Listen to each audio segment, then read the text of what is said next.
का खाली हाथ मगर ये दर्द साथ ही जाएगा। जाने किस दिन हिंदुस्तां आजाद वतन कहलाएगा। बिस्मिल कहते हैं हिंदू हूँ, फिर आऊंगा फिर आके भारत माँ तुझको आजाद कराऊंगा। जी करता है मैं भी कह दूं, पर मजहब से बंध जाता हूँ। मुसलमान हूँ, पुनर्जन्म की बात नहीं कर पाता हूँ। खुदा अगर मिल गया कहीं अपनी झोली फैला दूंगा। जन्नत के बदले उससे मैं पुनर्जन्म ही मांगूंगा। आदाब। आदाब। क्या काम है हमसे? हमारा नाम अशफाक उल्लाह खां वल शफीक उल्लाह खां है। वो सब तो ठीक है, पर तुम्हें हमसे काम क्या है? हम आपसे ये जानना चाहते हैं कि आपके पीछे पुलिस क्यों पड़ी है? राम, कुछ नए लड़के हमारे साथ काम करना चाहते हैं। मुझे नहीं लगता कि उन पर भरोसा किया जा सकता है। आप क्या सोचते हैं? तुम ठीक कहते हो अशफाक, भरोसा इतनी जल्दी नहीं किया जा सकता।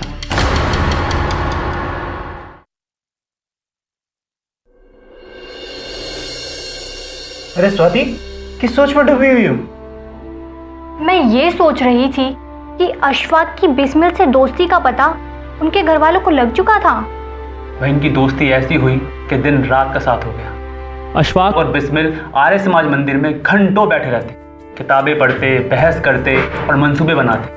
बस दिन रात यही चलता रहता था उनके बीच। अरे यार, स्वाति जो पूछ रही है वो बताना। हाँ, एक बार अशफाक उल्लाह खां को जबरदस्त बुखार आया।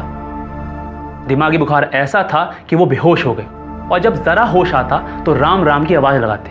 राम राम की आवाज लगाते थे? हाँ, मुसलमान होकर वो राम राम की आवाज़ें क्यों लगाते थे? अरे भाई, राम भगवान की आवाज नहीं लगाते थे वो, बल्कि राम प्रसाद बिस्मिल को पुकारते थे। ओ राम राम राम। या मेरे मौला, बुखार मेरे बच्चे के दिमाग पे असर कर गया है और वो ऑल फॉल बके जा रहा है। ए मेरे परवरदिगार आलम, मेरे बच्चे को शिफा दे। लल्लू खां, जरा देखो तो सही, अच्छू मियाँ के मुंह से क्या गजबनाक आवाजें अदा हो रही हैं। कहीं कोई असर तो नहीं हो गया? ओह, अब मैं समझा। आजकल अच्छू मियाँ और राम प्रसाद बिस्मिल में खूब छन रही है, और ये हजरत उन्हें राम कहते हैं। इसका मतलब ये है इस लम्हा ये राम प्रसाद बिस्मिल को पुकार रहे हैं। जी अस्सलाम वालेकुम। वालेकुम अस्सलाम। जी, बाहर कोई जनाब अच्छू भैया को ढूंढ रहे हैं। मैंने उन्हें बताया कि अच्छू भैया बीमार हैं, लेकिन तब भी कह रहे थे कि कुछ पल के लिए उनसे मिलवा दें। कौन है, कहाँ से आए हैं, कुछ तो पूछा होता। जी, वो कह रहे थे कि कह दो बिस्मिल आया है। बिस्मिल मतलब राम प्रसाद बिस्मिल? जी। अम्मी, आप उन्हें बुला लो, हम दोनों पर्दे में चले जाते हैं। ठीक है, उन्हें भीतर ले आओ। जी।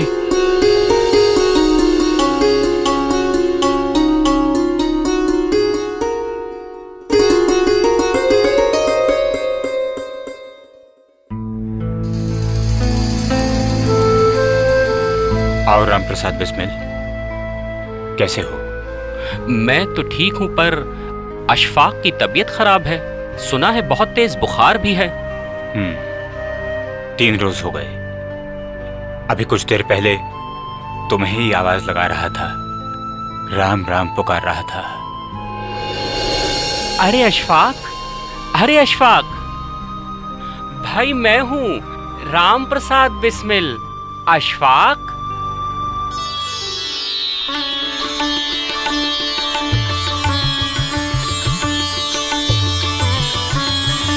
कैसी तबीयत है अब आपकी? अशफाक, तुम उठो नहीं, लेटे रहो, आराम करो। राम प्रसाद बिस्मिल यहीं हैं, हम सब यहीं हैं। परेशान होने की कोई जरूरत नहीं है। वाह, क्या खूब रिश्ता था उन दोनों में। हाँ, उन दोनों की दोस्ती बहुत गहरी हो चुकी थी। बस बस, बहुत टाइम हो गया है, बाकी की कहानी कल सुनेंगे। अब चलें? तो कहाँ जा रहे हो यार? चाय पी के जाना। अरे चाय वाय का मूड नहीं यार, कल मिलते हैं। कहाँ? अरे मैं आ रहा हूँ ना, यूनिवर्सिटी वहीं मिलते हैं। चल ठीक है, आओ। Bye bye. बाय।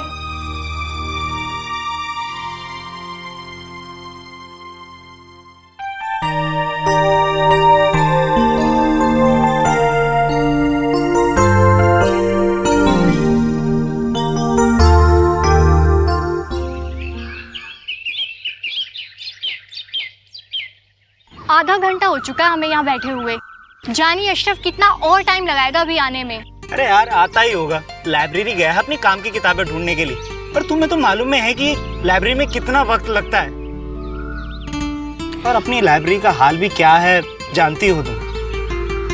मुझे तो ना डर है कि कहीं ये बंदा बागियों को पढ़ते पढ़ते खुद बागी ना बन जाए। अरे नहीं यार, ये सीधी सी फैमिली का सीधा सा बंदा है। इसका बाप गांव में खेती बाड़ी करता है, बड़ा भाई दुबई में ड्राइवरी करके छोटे भाई के लिए पैसे भेजता है कि पढ़ लिख करके छोटा भाई अच्छा इंसान बन जाएगा और बच्चों के अच्छे घरों से रिश्ते आने लगेंगे। ये भी कम बड़ी बात नहीं है यार। आजकल ऐसे भाई कितने कम होते जा रहे हैं ना, लोग कितने मतलबी हो गए हैं। और अशरफ का बड़ा भाई तो सचमुच।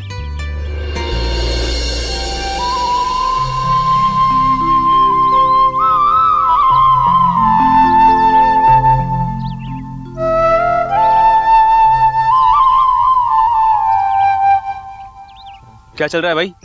तुम्हारा इंतजार हो रहा था और तुमने आने में इतनी देर कर दी, इसलिए मनी मन तुम्हें गालियां भी दे रहे थे। लाइब्रेरी में इतनी देर लगा दी, कोई काम की किताब मिली क्या? हाँ यार, एक बहुत अच्छी बुक हाथ लगी है। इसके अंदर 1925 के आसपास मुल्क में जो रेवोल्यूशनरी एक्टिविटीज हुई थी उनके बारे में पूरी इन्फॉर्मेशन। मतलब कैसे रिवोल्यूशनरी एक्टिविटी? जैसे 1923 से लेकर 1924 के बीच में सचिंद्र नाथ सान्याल उत्तर प्रदेश के कुछ शहरों के अंदर लोगों से जाके मिल रहे थे और पार्टी का काम फैला रहे थे। उसी तरह योगेश चंद्र चटर्जी भी बनारस से कलकत्ता, कलकत्ता से लखनऊ, अहमदाबाद जाके लोगों से मिल रहे थे।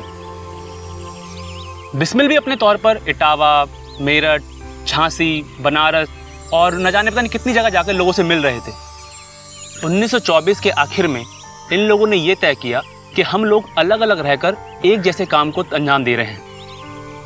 फिर उन्होंने ये सोचा क्यों ना हम एक साथ होकर इस काम को अंजाम दें। इसी सोच का नतीजा ये था कि इन लोगों ने हिंदुस्तानी प्रजातंत्र संघ की बुनियाद रखी। एक साथ मिल बैठ करके उन लोगों ने पहला काम कौन सा किया जिसका उन्होंने नोटिस लिया? उन लोगों ने द हिंदुस्तान रिपब्लिकन पार्टी के नाम से पीले कागज पर अपना पैगाम छपवाकर पूरे मुल्क में बंटवा दिया। इससे पूरे मुल्क में खलबली मच गई।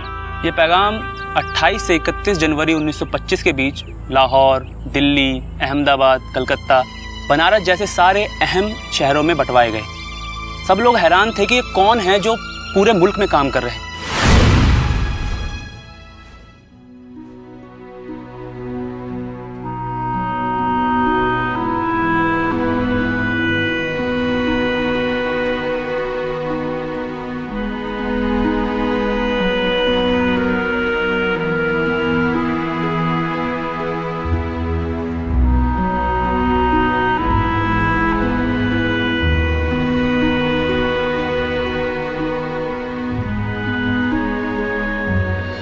बिस्मिल। अरे आओ भाई अशफाक आओ। अरे कैसे हो भाई? बस सब कुशल मंगल है, आप सुनाइए। हाँ, अरे वाह वाह, लगता है खाना वाना सब बना लिया है। तो आराम से बैठ के किताब पढ़ रहे हो? नहीं नहीं, ऐसी कोई बात नहीं है। सच बात तो ये है कि घर में कुछ खाने को है ही नहीं, तो सोचा कुछ किताब पढ़ के समय व्यतीत किया जाए। अरे वाह, ये इतना अच्छा लैम्प कहाँ से मिला तुमको? अरे मिलता कहाँ से, परसों जो डकैती मारी थी वहीं से उठा लाए। लेकिन वहां तो अंधेरा कर दिया ना। बिस्मिल, ये बात तुम्हारे किरदार से किस कदर मुख्तलिफ है? अशफाक, तुम तो जानते हो कि ये डकैती हमने मजबूरी में डाली है, और तुम्हें तो हमारी मजबूरी पता है ना। खैर ये सब छोड़ो, ये बताओ कि शहर कोतवाल को हमारे इस पर्चे के बारे में इत्तला हुई कि नहीं? सारी कोतवाली और खुफिया पुलिस महकमे को पाला मार गया है ये पीला पर्चा। बंदूक पनवाड़ी बता रहा था कि सीआईडी वाले पूछ रहे थे कि हमारे मोहल्ले में कौन खुराफाती पढ़ा लिखा है। अच्छा, तो इसका मतलब हमारे पर्चे पर चर्चा हो रही है। तुम्हें हैरानी होगी कि अभी तक वो पर्चा मेरे हाथ नहीं लगा है। मैं तो इनसे उनसे इसके मुताल्लिक पूछ रहा हूं। अगर तुम्हारे पास कोई कॉपी पड़ी है तो मुझे दिखाओ। बिल्कुल, तुम्हें पर्चा देखना है? हाँ, रुको 1 मिनट। लेकिन अशफाक, ये पर्चा तो हिंदी में है। तुम हिंदी पढ़ तो लेते हो ना? हाँ भाई, पढ़ लेता हूँ, लेकिन अभी स्पीड थोड़ी सी ऐसी ही है, लेकिन कोशिश करता हूँ। D revolutionary party. अशफाक जरा ऊंचा पढ़ो, जरा देखूं तो कि तुम्हें कितनी हिंदी समझ में आती है। उथल पुथल से नया सितारा उगता है। पीड़ा और मुश्किलात के बाद एक नए जीवन का जन्म होता है। भारत का जन्म हो रहा है। नौजवान भारतवासियों, अपने भ्रम को उतार फेंको और हौसले के साथ असलियत का सामना करो। मुश्किलात और कुर्बानियों से हिचको मत। अब और बहकावे में मत आओ। अमन चैन तुम्हें मिलने से रहा। शांतिपूर्ण तथा कानूनी तरीके से भारत को आजादी मिलने से रही। विदेशियों को भारत पर प्रशासन करने का कोई हक नहीं है, इसलिए उनकी हुकूमत नामंजूर की जानी चाहिए और उन्हें भारत से खदेड़ देना चाहिए। भारत के क्रांतिकारी ना तो आतंकवादी हैं, ना अराजकता अशफाक, अराजकता। अराजकतावादी। उनका आतंक सिर्फ आतंक के लिए नहीं है और ना ही वो मानते हैं कि आज़ादी सिर्फ आतंक से मिल सकती है। क्रांतिकारी इसे कभी नहीं भूले कि किसी भी राष्ट्र का निर्माण उन हजारों अनजाने देशवासियों की कुर्बानी से होता है जो अपने सुख, स्वार्थ, जीवन और अपने अजीज़ों की ज़िंदगी से ज़्यादा अपने राष्ट्र के हक की परवाह करते हैं। विजय कुमार, अध्यक्ष, केंद्रीय समिति, हिंदुस्तानी रिपब्लिकन पार्टी। बिस्मिल, ये विजय कुमार कौन है जिसके नाम पर ये पीला पर्चा जारी हुआ है? अशफाक, ये एक फर्जी नाम है। हुकूमत को गुमराह करने के लिए नामकरण किया गया है। वाह वाह वाह, यानी खुफिया पुलिस महकमा उस नाम की तलाश करता रह जाएगा और हम अपना काम करते रहेंगे। बिल्कुल। अशफाक, अगले हफ्ते एक और पीला पर्चा जारी होने वाला है। हाँ, इस बात की खबर मुझे लग चुकी है। मनमत लिख रहे हैं ना? हाँ, मनमत ही लिख रहे हैं। और ध्यान रहे, इस बात की किसी को कानो कान खबर ना होने पाए, और ये बात सिर्फ अपने तक ही रखना। हर राज इस पठान के सीने में दफन है। मजाल है कि किसी को खबर हो। शायद मुझे किसी को यकीन दिलाने की जरूरत नहीं है। मैं जानता हूँ अशफाक, मुझे तुम्हारे ऊपर पूरा यकीन है, और इंशाअल्लाह ये भरोसा कभी कमजोर ना होने पाए। आमीन। ये लो, अब मैं चलता हूँ। ठीक है, खुदा हाफिज। खुदा हाफिज।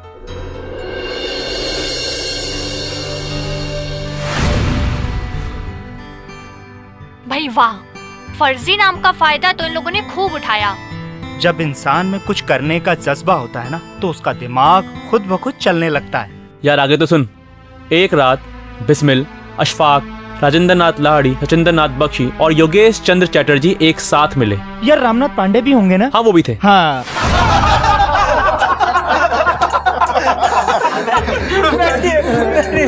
भाई, अब जरा ये हंसी मजाक से हटके कुछ असल मुद्दे की बात कर ली जाए। हाँ, बिल्कुल सही बोला आपने, बिल्कुल। हम असल मुद्दे की बात छोड़कर फालतू बातें करते रहते हैं और जाने अनजाने में हम कितना वक्त बर्बाद करते हैं। सचिंद्र दादा की बात से मैं सहमत हूँ। हमें असल मुद्दे पर ही फोकस रखना चाहिए। मुझे लगता है हमें सिर्फ भविष्य के मंसूबों पे बात करनी चाहिए। हमें मंथन के बाद अपने उद्देश्य पे ध्यान देना चाहिए और उसी मुद्दे पर बहस करनी चाहिए जो हमारे लिए सबसे अहम है। बिल्कुल ठीक कहा। ये सेंट्रल कमेटी की मीटिंग है, इसलिए पूरी संजीदगी के साथ हमें सिर्फ एजेंडे की ही बात करनी चाहिए। अगर हमारे काम का विरोध मेंबरान ही करने लगे तो किसी भी फैसले पर अमल का क्या मतलब रह जाता है? अशफाक, कल तुम हमारी डकैती पर घोर विरोध प्रकट कर रहे थे, पर इसका फैसला हम सबने मिलकर लिया था। इसलिए आज इस मुद्दे पर हम सबको एक मत होना होगा। किस बात पर एक मत होना है? हम सब तो एकमत हैं। तो फिर अशफाक हमारी डकैती का विरोध क्यों कर रहे थे, जबकि ये कमेटी का फैसला था? मुझे इस बात से ज़बरदस्त एतराज़ है कि हम इनकलाबी होकर लोगों के घरों में डाका डाल रहे हैं। कल जब लोगों को इस बात का पता चलेगा तो उनके जानिब हमें मोहब्बत नहीं नफरत मिलेगी। मैं इस बात से डरता हूं। अशफाक, तुम ये बात क्यों नहीं समझ रहे हो कि ये डाका हम अपने ऐशो आराम के लिए नहीं डाल रहे हैं। अरे जर्मनी से पिस्तौल खरीदने हैं, बम बनाने का सामान खरीदना है। और पिछली मीटिंग में जो लाइब्रेरी बनाने की बात हुई थी, क्या वो बिना पैसों के बन सकती है? और फिर दादा ने हफ्तावार मैगजीन निकालने की भी बात कही है, वो भी बिना पैसों के नहीं बन सकती। अशफाक, समझने की कोशिश करो कि ये डाका हमारे सुख और आराम के लिए नहीं है।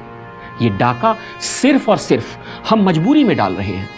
हमें हमारी बात और विचार सब लोगों तक पहुंचाना बहुत जरूरी है, और जिसके लिए हमारे पास प्रिंटिंग प्रेस भी होनी चाहिए।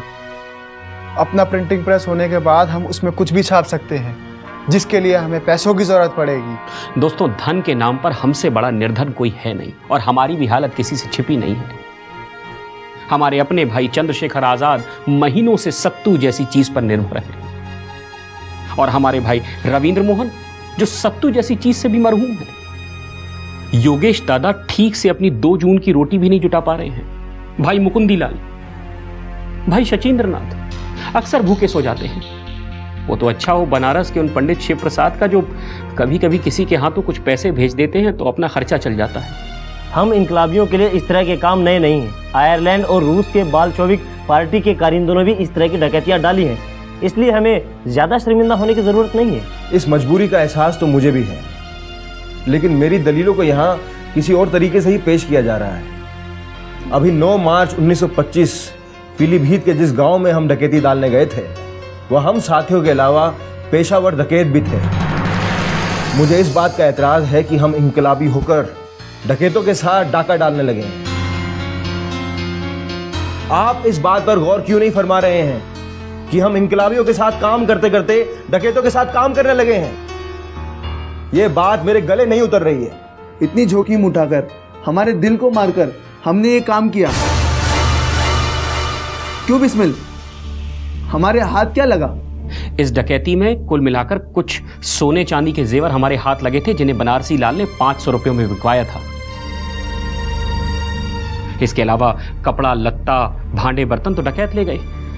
ये सब सोचकर अब हमारा भी दिल दुखता है। तो ठीक है, आज से हम ये फैसला ले लेते हैं कि डाका डालना तो हमारी मजबूरी है ही, और अब से हम लोग पक्का मंसूबा बनाकर सिर्फ सरकारी माल और बैंक को लूटकर अपना काम करेंगे। मैं, बिस्मिल और लाड़ी मिलकर इस मंसूबे को तैयार करेंगे कि किस तरह से इस काम को सर अंजाम देना है, जिससे हम अपने मंसूबों को पूरा कर सकें। तो दोस्तों, ये तय रहा कि अपने इस फैसले को कुछ ही दिनों में अमली जामा पहनाया जाएगा। आज की सभा यहीं समाप्त होती है। वंदे मातरम! क्या यार, ये लोग इतने बड़े इनकलाबी और बागी थे और इनके पास खाने के लिए कुछ भी नहीं। कमाल है यार, मैं तो कभी सपने में भी नहीं सोच सकती कि लोग इतनी परेशानियों में भी इतने बड़े बड़े काम कर सकते हैं। क्या गजब के जाबाज थे ये लोग, क्या कमाल का पागलपन और जुनून था। न रहने के लिए ढंग की जगह, न ही अच्छे तन पर कपड़े, न ही आने जाने के लिए कोई साधन, और न ही जेब में कोई पैसा, और न ही खुलकर बात करने के लिए कोई जगह। हे भगवान, आज खाया कल भगवान भरोसे। क्या जिंदगी थी यार इन दीवानों की। बिस्मिल अपनी डायरी में लिखते हैं कि हम सब पर कुछ ना कुछ कर्ज था। हमारे पास एक जोड़ी कपड़े के अलावा दूसरा जोड़ी कपड़ा नहीं था। हम रात को उसी कपड़े को धोते और अंगोछा बांधकर उनके सूखने का इंतजार करते। जब भूख बहुत बेचैन कर देती तो हम आबादी वाली जगह में जाकर अपने आप को विद्यार्थी बोलकर खाना मांगते। यह सचमुच ये रोंगटे खड़े कर देने वाली बात है। हमारे इतने ग्रेट रिवॉल्यूशनरीज कितनी तकलीफें उठाई देश को आजाद कराने के लिए, अपने आप को गुलाम बना दिया उन्होंने। ये बात भी कितनी भयानक है कि ये लोग डाके तक डालने पर मजबूर हो गए, जबकि इनके आदर्श कितने महान थे। क्या कुछ करने पर मजबूर हो गए ये लोग। ये लोग एक एक पैसे का सत्तू खाकर गुजारा करते थे। बिस्मिल ने जिन युवकों की पढ़ाई छुड़ाकर अच्छे फ्यूचर की बात कहकर अपने साथ लगाया था, वो भी आपस में बात करने लगे थे कि बुरे फंसे। वो भी इस रोज रोज की भूख प्यास से छुटकारा पाना चाहते थे। अच्छा, तो घरों में डाका डालने वाली बात को छोड़कर सरकारी डाके वाली बात का क्या रहा? उनकी कई बैठकों में ये बात तय की गई कि सब लोग इस बात का पता लगाएं कि किस बैंक और सरकारी खजाने को आसानी से लूटा जा सकता है, जिसमें जोखिम भी कम हो और बड़ा खजाना हाथ लगे, ताकि मंसूबों को अमली जामा पहनाया जा सके।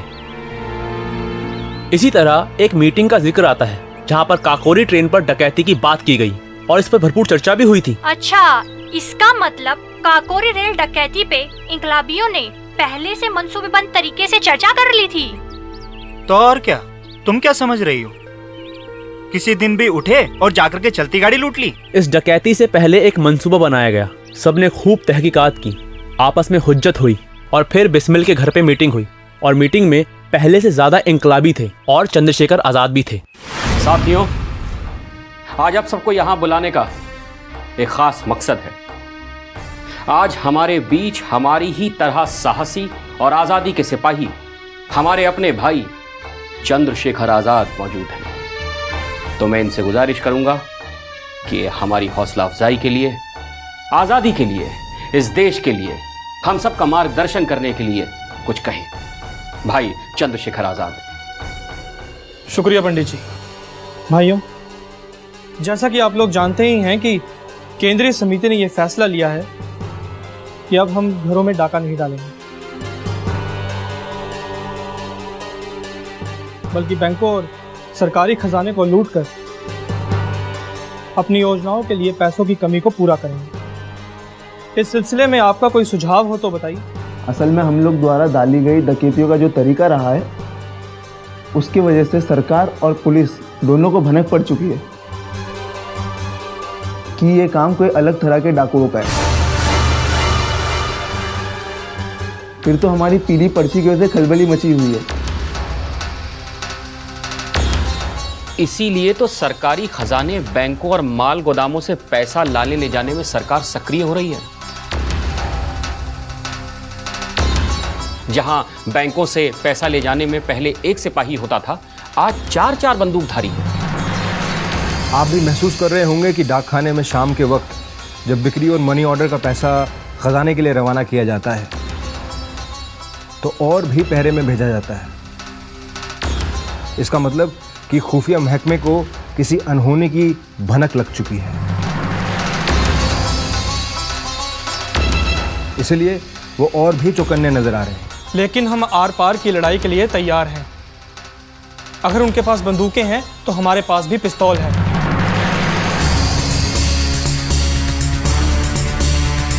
हमें खजाना लूटना है तो बस लूटना है।